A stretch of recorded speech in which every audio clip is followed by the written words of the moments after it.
آخر اس کے خاوند نے ایک مرتبہ پھر پھولن دیوی کو گھر سے نکال دیا اور وہ اپنے والدین کے پاس چلی گئی۔ 1975 کو مایا دین نے ان کی فصلیں تباہ کر دیں اور قریب ہی ایک درخت کے نیچے بیٹھ گیا۔ اسی دوران پھولن دیوی وہاں پہنچ گئی۔ اس نے اس پر مزاحمت کی، بات ہاتھا پائی تک پہنچ گئی۔ پھولن دیوی نے مایا دین پر پتھراؤ کیا جس سے مایا دین کا چہرہ زخمی ہو گیا۔ پولیس آتی ہے اور پھولن دیوی کو گرفتار کر کے لے جاتی ہے۔ اسے 1 ماہ تک قید میں رکھا جاتا ہے اور پولیس اہلکار اس کی عزت خراب کرتے ہیں۔ جولائی سن 1979 کو ڈاکوؤں کے گروہ نے گاؤں پر حملہ کیا اور اس گروہ کے سردار بابو گجر پھولن دیوی کو اغوا کر کے لے جاتا ہے اور اس کی عزت سے کھیلتا ہے۔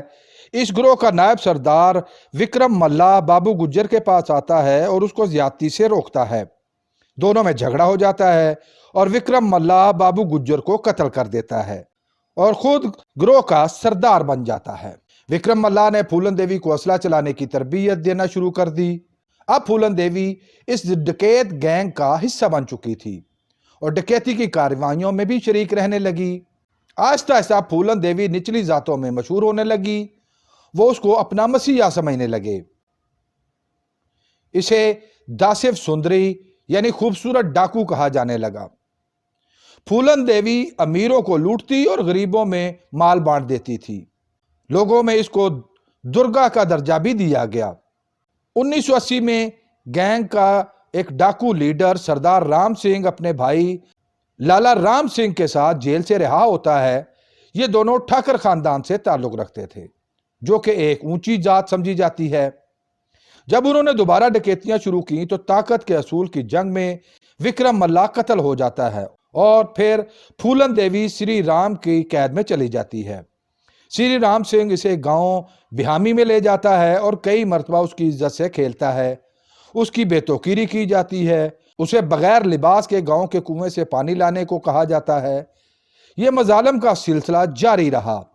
ایک دن پھولن دیوی اس کی قید سے بھاگ نکلنے میں کامیاب ہو جاتی ہے۔ وہ ایک ڈاکو مان سنگھ کے ساتھ مل کر اپنا ایک الگ ڈاکو گینگ یا گروہ بنا لیتی ہے۔ 14 فروری سن 1981 کو پھولن دیوی اپنے گینگ کے ساتھ بہامی گاؤں پر حملہ کر دیتی ہے۔ اس نے اسپیکر پر گاؤں والوں سے کہا کہ سری رام سنگھ اور اس کے بھائی کو اس کے حوالے کر دیں یا پھر بھیانک سزاؤں کے لیے تیار ہو جائیں۔ گروہ نے گھروں کو لوٹا اور گھر گھر تلاشی لی مگر دونوں نہ ملے۔ اس پر پھولن دیوی نے ٹھاکر جاتی کے 22 مردوں کو پکڑا اور دریائے جمنا کے کنارے لے جا کر ایک قطار میں کھڑا کر کے ان کو گولی مار دی۔ ان میں 20 لوگ مارے گئے جبکہ 2 زندہ بچ گئے۔ بہامی ٹھاکروں نے وزیر اعظم اندرا گاندھی سے رابطہ کیا اور قانون پر عمل درآمد کے لیے درخواست کی۔ پولیس پھولن دیوی کو تلاش کرتی رہی مگر پھولن دیوی ان کے ہتھے نہ چڑھی۔ کئی مرتبہ وہ گرفتار ہوتے ہوتے بچ گئی۔ آخر سن 1983 کو مدھیہ پردیش کے وزیر اعلیٰ کے سامنے اس نے اپنے آپ کو قانون کے حوالے کر دیا۔ یہ منظر دیکھنے کے لیے 8000 سے بھی زائد لوگ وہاں پر جمع تھے۔ پھولن دیوی کے خلاف اغوا، ڈکیتی اور قتل کے 48 چارجز لگائے گئے۔ گرفتاری دینے سے قبل پھولن دیوی نے چند شرائط پیش کی جن کو قبول کر لیا گیا۔ ان شرائط میں شامل تھا کہ گرفتاری دینے والوں میں سے کسی کو سزائے موت نہیں دی جائے گی، گرفتاری کے لیے ہتھ کڑی نہیں پہنائی جائے گی، کسی بھی ملزم کو 8 سال سے زیادہ قید کی سزا نہیں دی جائے گی، گرفتاری دینے والے تمام لوگوں کو ایک ہی جگہ پر اکٹھا رکھا جائے گا، تمام کیسز اور قید صرف مدھیہ پردیش میں ہی ہوگی، کسی دوسرے صوبے میں منتقل نہیں کی جائے گی، خاندان کو جانوروں کے لیے جگہ دی جائے گی اور ان کے مردوں کو سرکاری ملازمت بھی دی جائے گی اور پھولن دیوی کے بھائی کو سرکاری ملازمت دینے کا وعدہ کیا گیا۔ اس معاہدہ کے بعد پھولن دیوی نے اپنے 17 ساتھیوں سمیت ہتھیار ڈال دیے۔ عدالت میں پھولن دیوی کا کیس چلنا شروع ہوا۔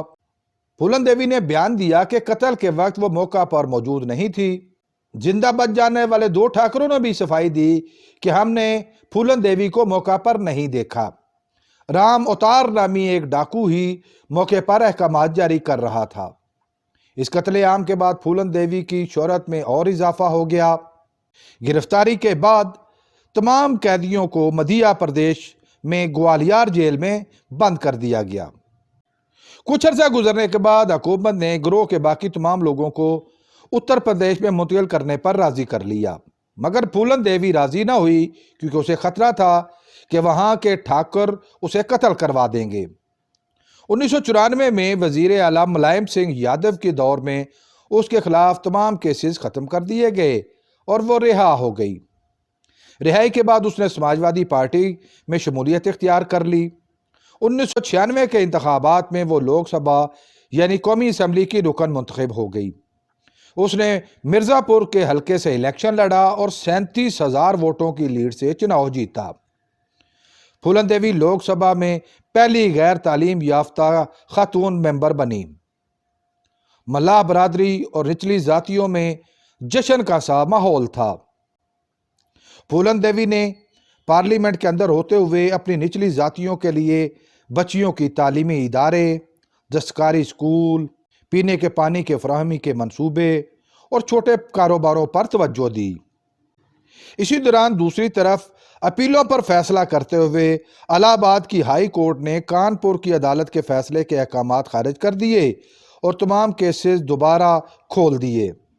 البتہ عدالت نے حکم دیا کہ ٹرائل کے دوران پھولن دیوی کو گرفتار نہ کیا جائے۔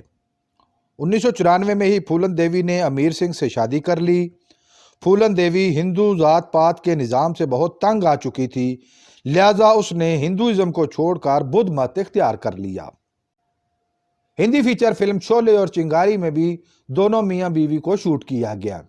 1994 میں ہی شیکھر کپور نے بنڈت کوین نامی فلم بنائی۔ اس فلم میں سیما بوہاس پھولن دیوی کا کردار ادا کر رہی تھی۔ جب فلم مکمل ہو گئی تو central board of film certification کو منظوری کے لیے بھیجی گئی۔ پھولن دیوی نے تحریری اعتراض کیا کہ اس فلم میں دکھائی گئی میری کہانی حقیقت پر مبنی نہیں، یہ میری کہانی نہیں ہے۔ فلم منظوری سے رک گئی۔ پھر 40,000 پاؤنڈ ملنے پر پھولن دیوی نے معمولی تبدیلیوں کے ساتھ درخواست واپس لے لی۔ 1994 میں ہی مالا سین نے پھولن دیوی کی بائیوگرافی لکھی جس کا ٹائٹل تھا آئی پھولن دیوی۔ یہ بائیوگرافی پہلے فرینچ، پھر انگلش، جاپانی اور پھر مالے زبانوں میں ترجمہ کر کے چھاپی گئی۔ یہ کتاب لاکھوں کی تعداد میں ہاتھوں ہاتھ بک گئی۔ 23 جولائی سن 2001 دوپہر 3 بجے چند نامعلوم لوگوں نے پھولن دیوی کو اس کے گھر کے باہر گولی مار کر قتل کر دیا۔ اسے ہسپتال لے جایا گیا مگر وہاں پہنچنے سے پہلے ہی وہ ختم ہو چکی تھی۔ اس وقت اس کی عمر 37 برس تھی۔ زندگی میں اس پر 9 بار قاتلانہ حملے ہوئے مگر وہ بال بال بچ جاتی۔ مرزا پور میں اس کی آخری رسومات ادا کی گئیں۔ پھولن دیوی کے قتل کے اگلے ہی روز شیر سنگھ رانا نے گرفتاری دے دی اور اعلان کیا کہ اس نے یہ قتل بہامی قتل عام کا بدلہ لینے کے لیے کیا ہے۔ اگست 2004 میں اسے سزائے موت ہو گئی۔ پھولن دیوی کے قتل کے بعد اس کے خاوند امیر سنگھ نے اس کی تمام جائیداد بیچ کر ایک ٹرسٹ بنانے کا اعلان کر دیا۔ ناظرین، بے شک طاقتور طبقہ ہر دور میں کمزوروں پر ظلم کرتا رہتا ہے اور پھر مظلوم کسی وقت اپنے حق کے لیے ڈٹ کر کھڑا ہو جاتا ہے۔ اگر معاشرے میں انصاف اور قانون کی بالادستی ہو تو کسی کو بندوق اٹھانے کی ضرورت پیش نہ آئے اور نہ ہی کوئی لڑکی پھولن دیوی بننے پر مجبور ہو۔ امید آپ کو ہماری یہ کاوش پسند آئی ہوگی۔ بہت جلد ایک نئی معلوماتی اور دلچسپ ویڈیو لے کر آپ کے سامنے حاضر ہوں گے۔ اگر آپ اس ویڈیو کے بارے میں اپنی کوئی رائے دینا چاہیں تو کمنٹ باکس کا استعمال کریں۔